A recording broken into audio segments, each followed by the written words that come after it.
Ngerti kan? Tuh, ini kowe wis latihan pencak. Latihan pencak iki nggo mbelok.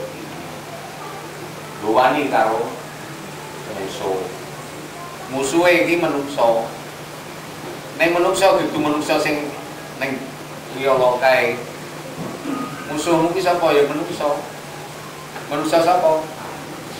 Awakmu dhewe iku lho dadi musuhmu. Ngerti kan? Apa iso menangke wong ning dalan lumrah no, pinter pencak. Nek kowe iso musuhke atimu dhewe, ayo iso ra?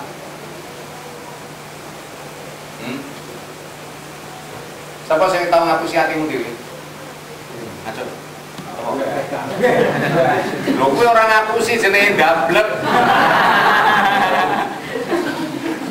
Jenenge ndablek ora ngapusi kok. Lah iya, orang ngapusi kuwi ndablek. Jadi wong kuwi sing iso menang. Iki sing iso ngalahke awake dhewe. Ngerti ya? Musuh sing paling tomo sapa? Musuhmu ya musuhmu dhewe kuwi mau sapa?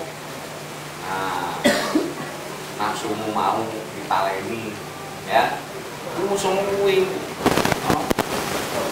Nek wong liya gething karo kowe, terus kowe melu gething.